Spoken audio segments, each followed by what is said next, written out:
자, 우리 지난주까지 봤습니다. 우리 베냐민 볼 차례입니다. 베냐민 27절, 49장 27절 한번 읽어볼게요. 시작. 베냐민은 물어뜯는 일이라. 아침에는 빼앗은 것을 먹고 저녁에는 움킨 것을 나누리로다. 이렇게 하면서 12지파의 마지막 이 지파의 축복까지 끝을 냅니다. 자, 우리가 지금 수능 보는 학생들도 오늘 처음 왔지만 이제 12명의 야곱의 그 자손들, 물론 이제 2명은 요셉의 자손입니다만은 축복하는 장면을 보고 있었어요. 축복. 자, 축복. 우리가 일반적으로 말할 때 축복은 하나님이 주시는 축복은 두 가지로 임한다고 그랬어요. 두 가지로. 첫째는 하나님의 직접 하나님이 주시는 축복, 직접 주시는 축복이 있고, 또 하나는 무슨 축복이 있어요? 나의 행함으로 주시는 축복이 있다고 그랬어요. 직접 주시는 축복은 또 두 가지로 내려요. 어떻게 내려요? 하나는 자, 목회자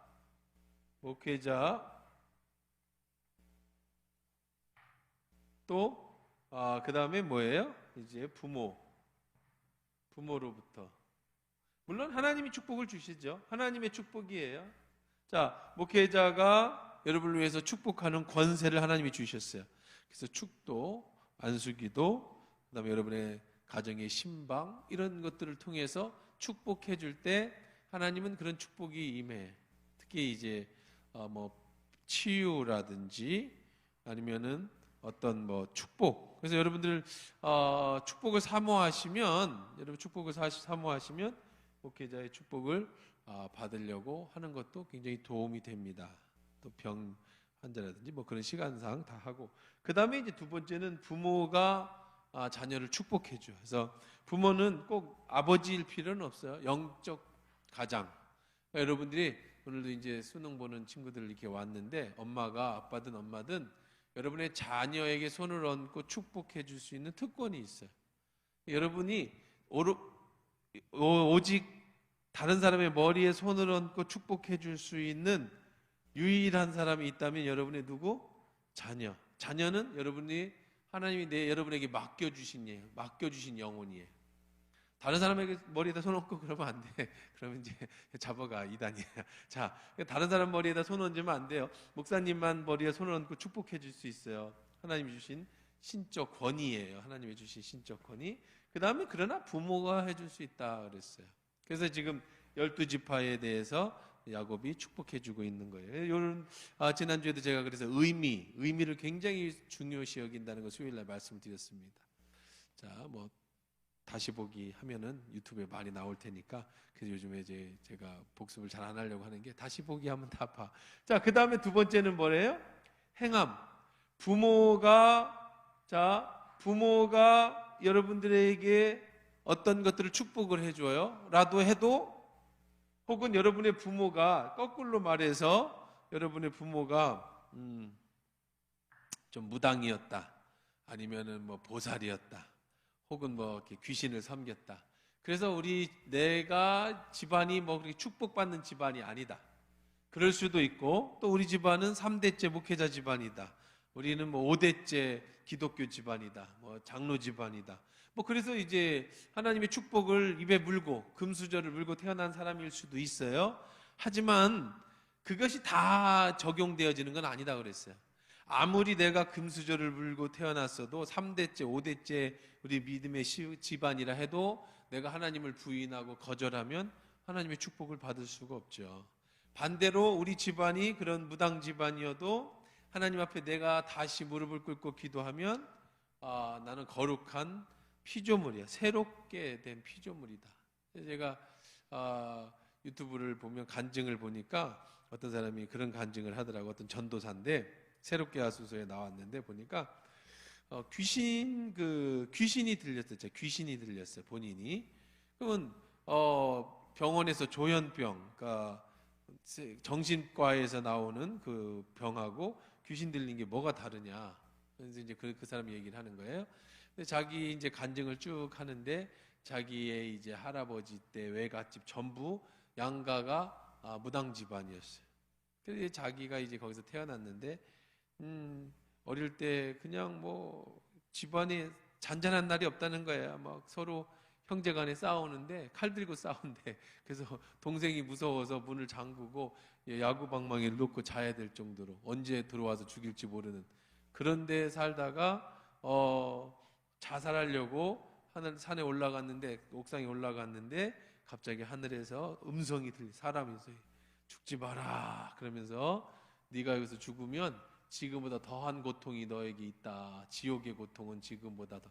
그 누가 하나 뒤돌아보니 아무도 모르는데 자기 마음에 어릴 때 교회에 갔을 때 들었던 말씀이 그냥 내 귀에 생생하게 들렸다는 거예요. 그래서 아니 지금도 지옥같이 힘든데 죽으면 더한 지옥을 간다고? 더 힘들 데를 간다고? 그래서 살기로 마음을 먹고 교회를 자발적으로 찾아 나갔다는 거예요. 그 교회를 찾아 나갔더니 그 다음부터 이제 뭐 계속 고개가 돌아간다는 거야. 계속 고개가 돌아가. 허리가 서면 계속 허리가 돌아가고 앉으면 계속 고개가 돌아간다는 거야. 이거 누가 막을 수가 없대. 이게 계속.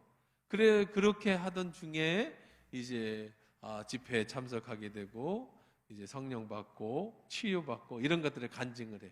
그러니까 귀신은 물론 그런 게 있어요. 사단이 정말로 이를 장악해서 그 사람을 넘어뜨리려고 하는. 근데 그것을 해결할 수 있는 게 뭐냐면 부모가 좋은 부모를 만났다면 감사한 거고 혹시 잘못된 부모를 만나서 내가 1세대, 내가 신앙의 1세대라고 해도 내가 뭐 어떻게 할 때 믿음으로 바르게 행하면 그럼 나로부터 내가 뭐가 되는 거예요? 아브라함이 되는 거예요. 그래서 나의 자녀들이 믿음으로 자라서 새로운 집안이 되는 거예요. 그래서 행함은 굉장히 중요해. 그래서 여러분들이 하나님의 축복받는 믿음의 사람이 되려면 바로 이 행함이 있어야 돼요. 행함. 바르게. 이런 축복만 너무 나는 뭐 우리 집안이 뭐 믿음의 기독교 집안이니까 뭐 그러면서 그렇게 자랑할 게 없다고요. 그러지 않고 행함이 바르지 않으면 그것도 소용이 없다라는 거죠. 자, 그래서 이제 야곱이 12아들을 축복해 주고 있습니다. 그 중에 이제 베냐민이라고 하는 마지막 이제 12번째 베냐민 아들을 축복하는데 자, 이 축복이 이 부모로부터 오는 축복이지만 야곱이 지금 자기 자녀를 축복하고 있지만 사실 자녀들을 전부 좋은 얘기로만 축복하고 있지는 않죠.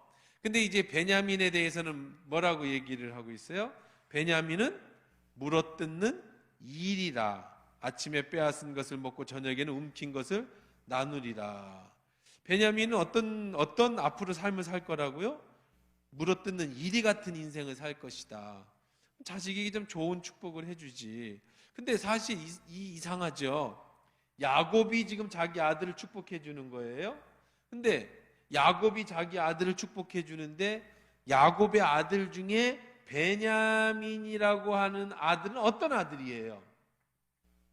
베냐민은 어떤 아들이에요?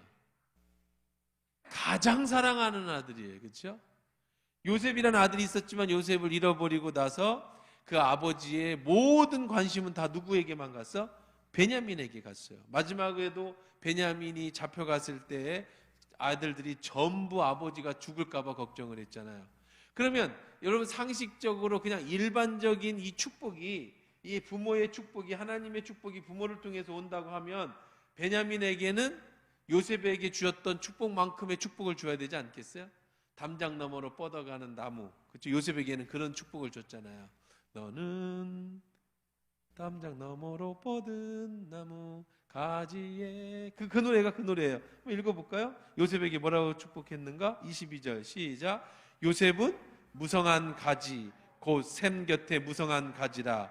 그 가지가 담을 넘었도다. 얼마나 축복을 받았느냐면 샘 곁에 심겼어요. 샘이 있으니까 항상 마르지 않겠죠. 하나님의 축복이 마르지 않아.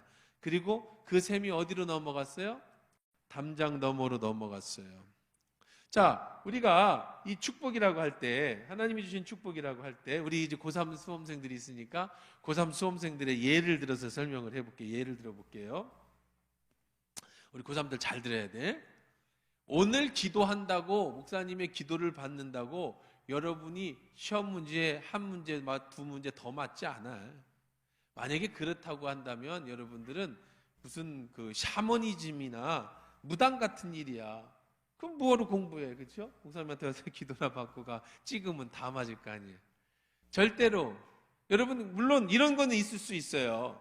내가 오늘 수험생 시험 보는 전날이니까 기도하고 갔으니까 마음이 편안해서 안정돼서 생각이 잘 나고 그렇게 쓸 수 있죠. 물론 그렇게 기도해 주니까. 그런 게 이유지, 여러분이 기도했다고 해서 다른 친구들보다 시험을 더 잘 본다든가 모르는 문제를 찍었는데 맞춘다든가, 이거는 샤머니즘적인 거야.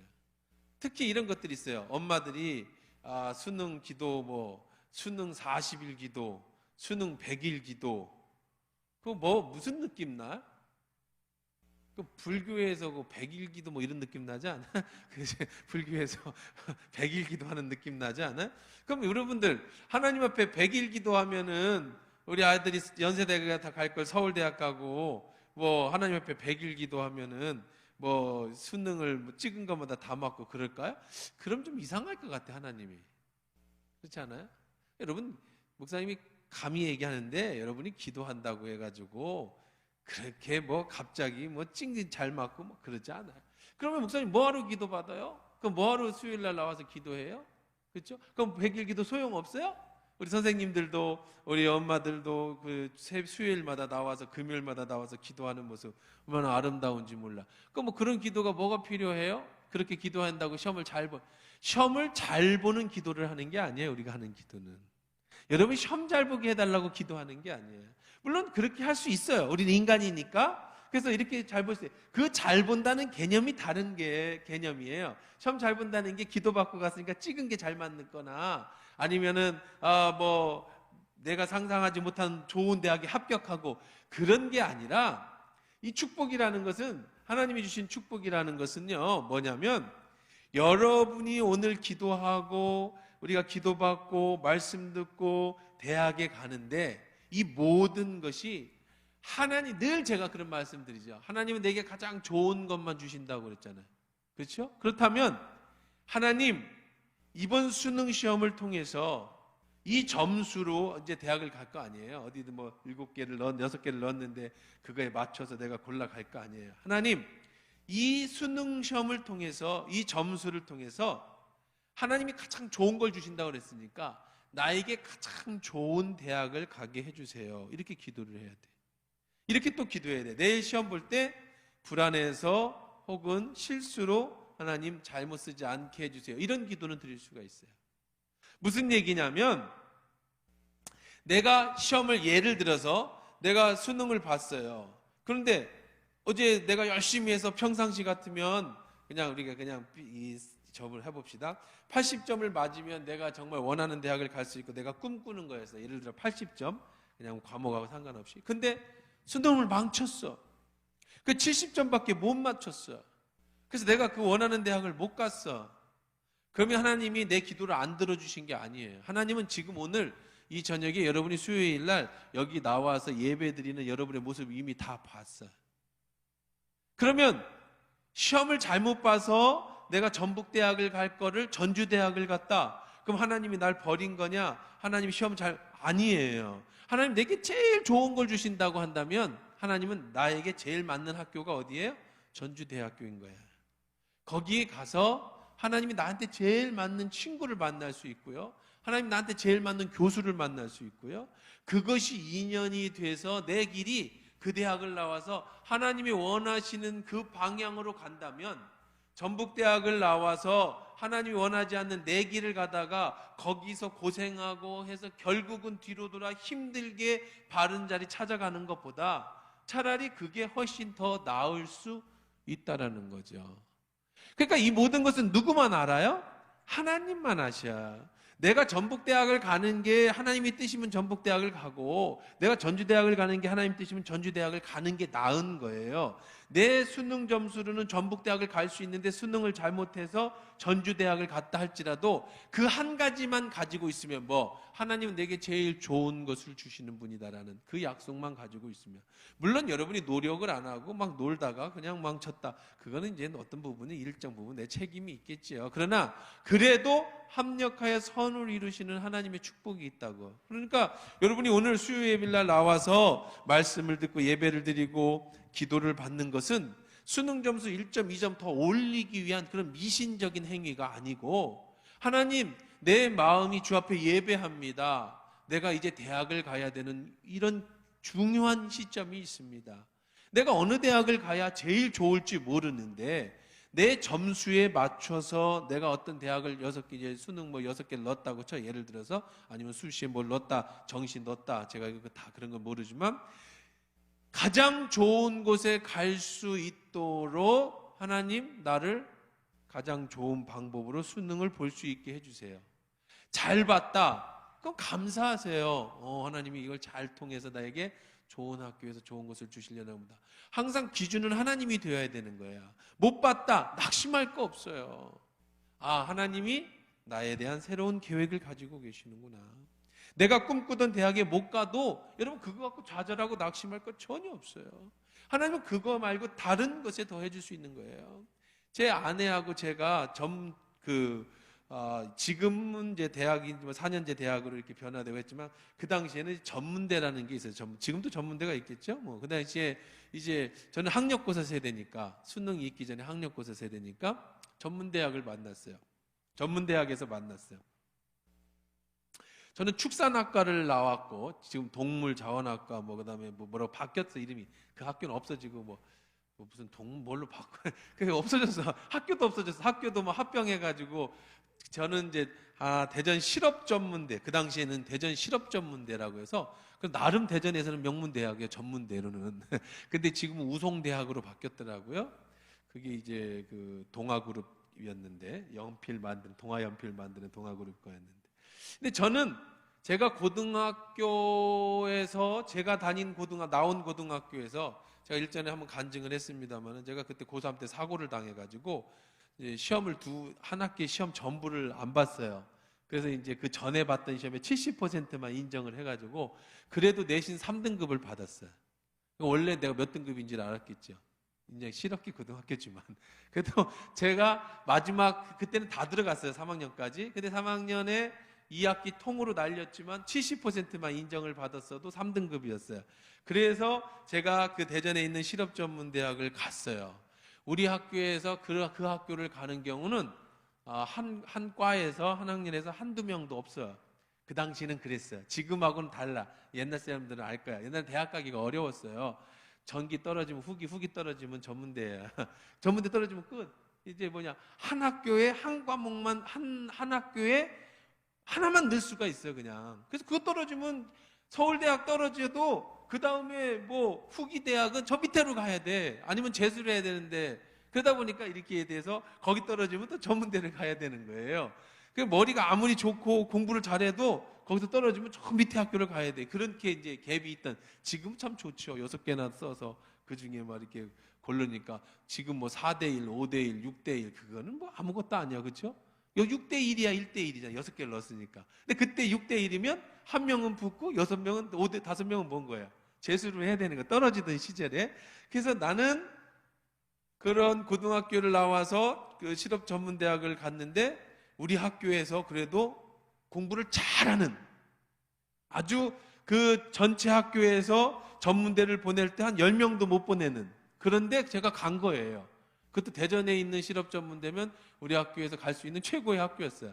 그 당시 최고 1등은, 전교 1등은 어디를 갔냐면 교통대를 갔어요. 교통대, 충주에 있는 교통대학에 철도학과를 갔어요. 그러면 이제 무조건 나오면 철도학과를 철도 기관사가 되는. 그 다음에 이제 어디를 갔냐면 농협대학을 갔어요. 거기 나오면 농협에 그냥 취직을 하는 그런 애들이 이제 최고 1등급 애들이야. 그 다음에 2등급 애들이 가는 데가 이제 대전에 있는 도시에 있는 전문대. 거기 못 갔어요. 그 다음에 이제 그 다음 애들이 가는 데가 저 LG 구자경 회장이 만든 저 연암 축산 원예 전문대학이 있어요. 연암이라고 하는데 연합공전도 있고 거기가 아주 또 대기업에서 만든 거기로 가든지, 그 다음에 이제 공주에 있는 전문대, 공주 전문대가 있었는데 거기 간 애들은 대박을 났어 나중에. 왜냐면 공주대학하고 공주전문대가 합병을 해가지고 4년제 공주 대학생이 돼버렸어. 공주 교대하고 합병이 돼가지고 그때는 못 가는, 우리 때는 공부 못하는 애들이 갔던 데인데 나중에 뭐 세상 말 몰라. 제가 아까 그랬잖아요. 세상만사 몰라. 그렇게 가도 하는. 그래서 저는 이제 전문대를 가서 대전실업 전문대를 갔으니까 우리 학교에서는 그래도 아주 뭐 잘 간 거예요. 잘 간 거야. 근데 제 아내는 공부를 잘했는데 전기에서 교대를 떨어졌어요. 그래가지고 후기를 안 보고 재수를 하려는데 집안에서 7남매나 되네가 8남매나 돼가지고 재수를 못해서 울고불고 해가지고 전문대를 가서 그 학교를 갔어. 나는 최고로 잘 간 거고 아내는 떨어져서 간 거예요. 근데 아내가 날 만났잖아. 거기서 날 만났다니까. 서울대학 가면 나 만났겠어요? 그렇잖아. 모르는 거라니까. 인생은 절대 모르는 거예요. 그러고 나서 비서학과 나왔어. 비서학과. 제 아내는 그 당시에 전국에 비서학과가 2개가 있었는데 이화여대에 비서학과가 하나가 있었고 전문대에 대전실업전문대에 비서학과 하나가 있어. 거기는 면접 점수가 있었던 유일한 학과가 하나 있어요. 그러니까 아주 똑똑한 애들이 갔던 때야. 비서학과. 거기 나오면 무조건 취업이 돼. 대기업 비서로 다 이렇게 취업이 되던 그런 시절. 그래서 나는 그냥 최고로 잘 간 거고 제 아내는 최고로 못 간 거고. 근데 다행히 거기서 제 아내를 만났다니까. 그럼 됐잖아. 그러니까 모르는 거야. 인생은요. 이왕이면 목사님 좋은 대학 가고 싶잖아요. 자 보세요. 제가 이 얘기를 20년 전에도 했는데 그때 엄마들은 못 알아듣더라고.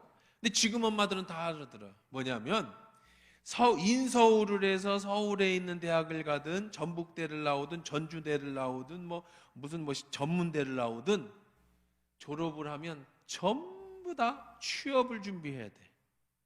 옛날 우리 때는요, 저 때는 제 동기들은 다 고등학교만 나왔을 거 아니에요. 물론 제 친한 친구들, 같이 대학 간 친구들도 있습니다만은 그때 저희들이 취업을 나가면, 고등학교 취업을 나가면 대기업 취업을 쉬웠어요. 그래서 우리 주로 청주에서 제가 학교를 다녔는데 그 청주에 공단이 많잖아요. 그럼 공단에 취업을 잘했어요. 지인식품, 그 두유 만드는 거 있잖아요. 그 지인식품, 식품회사. 그 다음에 잘하면 삼성 같은 데도, 그 LG 같은 데도 학교에서 한두 명은 이렇게 데리고 갔어요. 고졸 출신의 그런 공장에서 일하는 애들이겠죠. 물론 현장에서 일하는 애들. 이런 애들을 대기업에서 그냥 갔어요. 그냥 그 공순이 이 얘기 듣기 싫어가지고 안 간 거지, 갈 때는 너무 많았어요. 근데 나중에 30년, 40년이 지나고 나니까 걔들이 전부 공장장 돼 있고, 걔들은요, 저기가 없어요. 정년이. 회사에 제대로 가는. 그럼 나중에 연봉 1억씩 다 받아. 공장 취직한 애들이요. 그때 버티기만 하면. 대기업에 다 갔으니까. 그냥 공장 가는 애들은 쉬웠으니까 아니에요. 근데 대학 나와가지고 갔던 사람들은 일찍 구조조정 불어가고 IMF 때니 다 떨어져 나가는데, 그 현장에서 있던 대기업 현장 애들은요, 공장장도 하고 주임도 하고 하는 애들은 지금도 그렇게 있는 애들이 있어요. 지금도 일하는 애들이 있어. 거기서 우리 친구들 세상만사가 모른다니까. 아무도 모르는 거예요. 그러면 다시 그때 제가 20년 30년 전에 그런 얘기를 했다고요. 이젠 앞으로 어느 대학이 나왔나가 중요한 게 아니다. 이제 앞으로의 사람들은요, 창의력 시대가 온다. 제가 20년, 그냥 얘기 들으신 분들도 있을 거야. 30년 전에, 이제 20년 전에 제가 리더 캠프 하면서 엄마들 모아놓고 매년 그 얘기 해줬어요. 창의력 있는 시대가 올 거다. 창의력은 누가 갖느냐? 많은 것을 보고 그 본 것이 실질적으로 내가 무엇을 할 때 무엇이 되든 그때 내가 보았던 것들이 창의력인 생각을 만들어내는 시대가 될 것이다. 그러니까 여러분, 창의력. 이 창의력이라고 하는 얘기를, 오늘은 이제 수능 특강입니다. 수능생들을 위한 창의력이라는 걸 생각을 해보세요. 이제 미래 시대는요, 창의력의 시대예요. 블루오션, 레드오션 들어봤죠? 다 가서 핸드폰 만들 때, 모든 사람들이 핸드폰 만들 때 우리가 핸드폰 뛰어들면 결국은 도태되게 돼 있어. LG가 핸드폰 접었잖아요. 지난번에 제가 삼성 쓰기 전에 바로 LG폰 썼어요. V50인가? 그런 거 썼어요. 근데 LG 회사가 휴대폰을 접었어요. 안 만들어요. 여러분, 한 대기업에서 스마트폰을 안 만든다라는 게 무슨 얘기인지 알겠어요? 거기에 돈이 얼마나 들어갔겠어요? 왜 안 만들어요? 만들어도 적자야.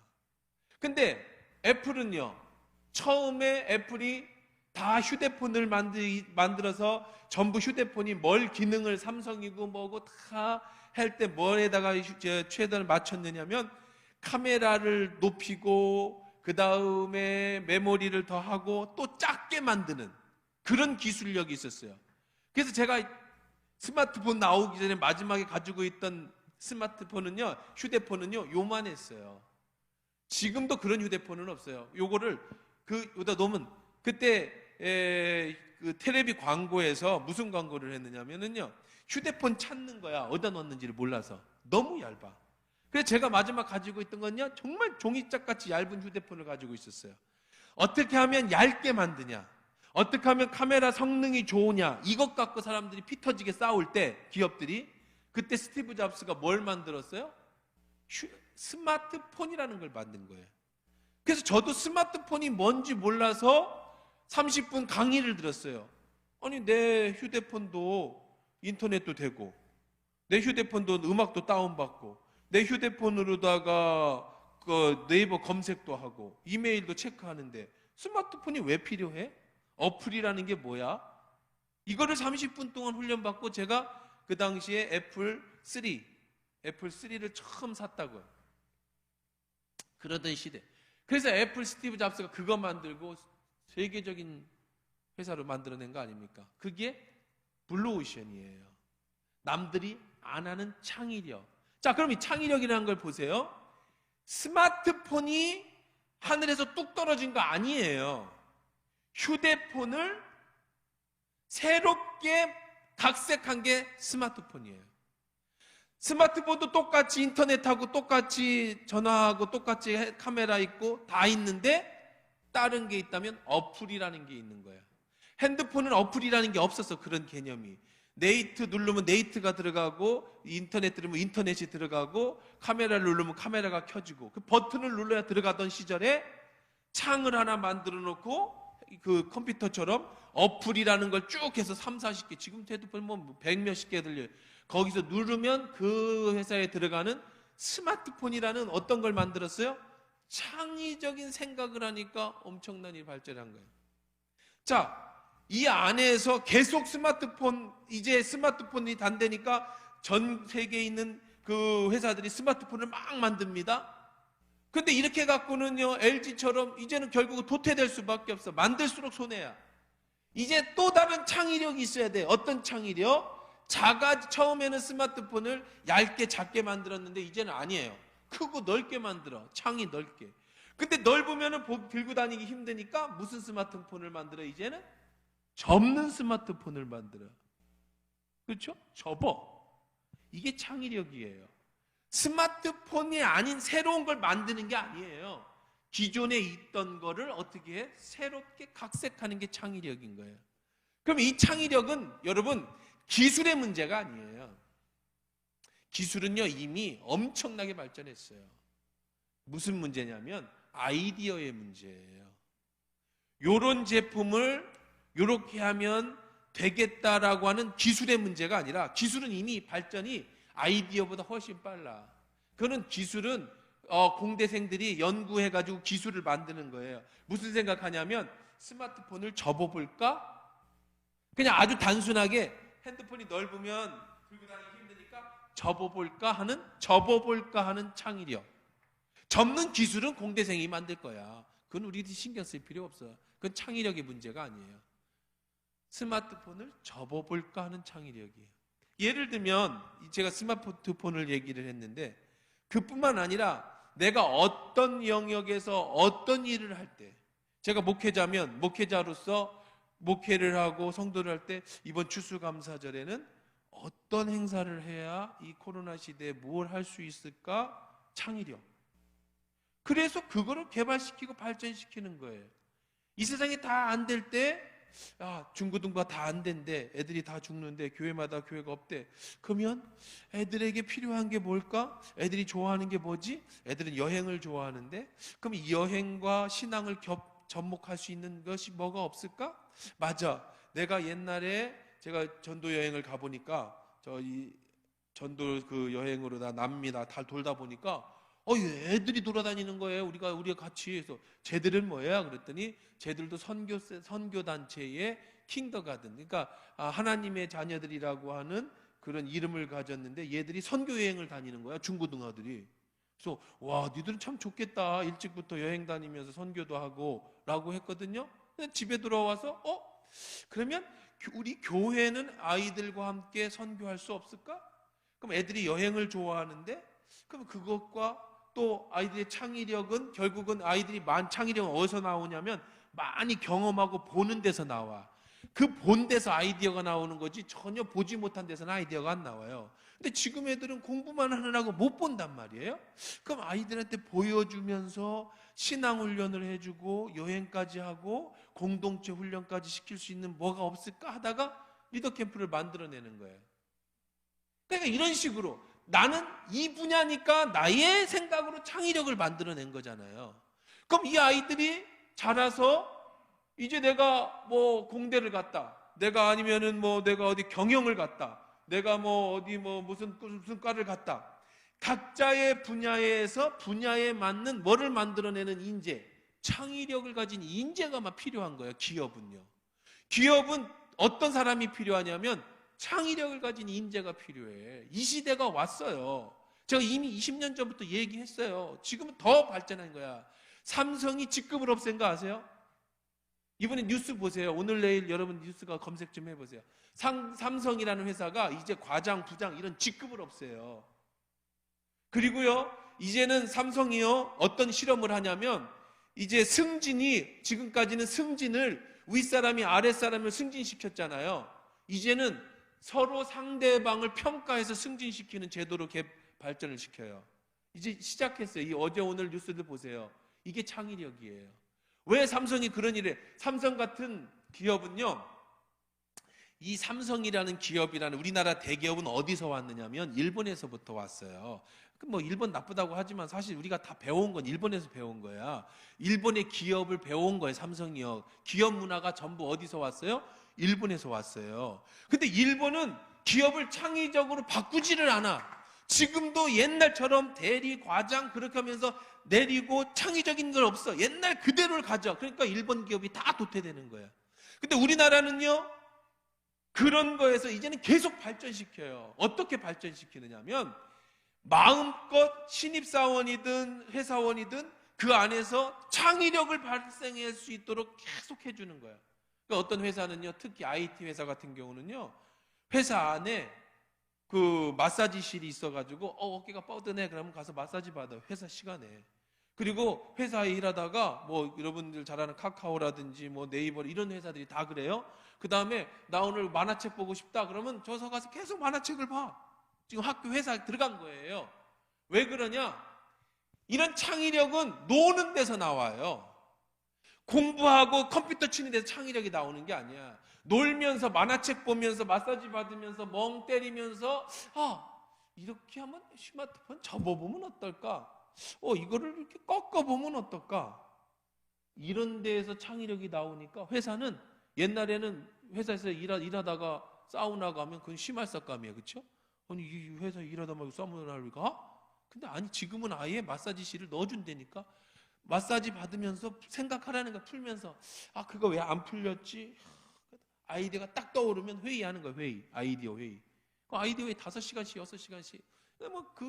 이 IT 회사 애들 사람들은요, 일주일씩 제주도에 가서 방 잡아놓고 계속 아이디어 회의를 해요. 그러다 아이디어가 안 나오면 그냥 놀다가 딱 떨어올리면 또 하고. 이런 창의력. 그러니까 이제는 이 시대에는요, 회사든 어디든 전부 어떤 사람은 어떤 인재를 원하느냐면 이 창의력을 가진 인재를 원해. 자, 더 이상 이번에 그 여자 국회의원이, 걔 이름이 뭔데, 그 젊은 여자애가 이런 얘기를 했어요. 이 여자가 저 서울에 있는 분교를 나왔어. 저 충주에 있는 거. 저 경기도 어디 분교를 나왔어요. 근데 자기가 이런 얘기를 하는 거야. 내가 국회의원이 된 게 이런 블라인드 테스트. 회사에서 처음에 할 때 이 사람의 학력, 그 다음에 이 사람의 경력, 다 안 보는 거야. 나이, 성별까지 안 봐요. 다 가리고 테스트를 해서 내가 이 자리까지 왔다고 했다가 난리가 났어. 그 학교가. 왜 우리가 분교냐. 옛날 얘기하고 있다. 너는 너 나온 학교를 그렇게 무시하냐. 이게 오히려 역풍을 맞았어. 분교라고 했다고. 자, 무슨 얘기냐면 앞으로는요, 어느 대학을 나왔나를 안 봐요. 잘 들어야 돼. 지금도요, 어느 대학 나온 게 의미가 없는 시대가 됐어요. 수능 죽으라고 공부해요? 좋은 대학 갔어요? 그래서 이번에 수능 이제 1점 때문에 떨어져가지고 이 대학을 그럴 필요가 없는 시대가 됐어요. 이제는 어느 대학을 나왔느냐가 아니야. 어떤 창의력을 가진 인재를 가졌느냐, 어떻게 남들과 다르게 생각하고 얼만큼 발전시키느냐. 이 창의력은 어디서 나온다고요? 많은 경험에서 나오는 거예요. 그래서 제가 리더 캠프 아이들을 지금 코로나라 못하지만 20차 수없이 외국을 애들 데리고 다니면서 돈을 쓴 이유가 그거예요. 어렸을 때 보라고. 그래서 텔레비전만 오면 나 저기 가봤는데 맞아, 지난번에 싱가포르 저녁 야경, 다리 야경이 너무 아름다웠는데 그 아이가 만약에 도시공학과를 가가지고 서울에 어디에 취업을 했다고 해보세요. 내가 어렸을 때 봤던 싱가포르의 야경, 이것을 어떻게 서울 한강에다가 접목을 시킬까? 창의력이 거기서 나오는 거야. 보지 않은 데서는 안 나와요. 그걸 어릴 때 봐야 돼. 일찍 봐야 돼. 그래서 아이들을 리더 캠프를 그렇게 시킨 거예요. 지금 그때는 저도 젊었으니까 가능했고, 지금 애들 데리고 다니기는 너무 나도 이제 힘들지만 그 대신에 그런 것처럼 이제는 오늘 이 요셉에게 축복해 주기를 너는 담장 너머의 가지에 거둔 무성한 가지라 그 가지가 담을 넘었도다.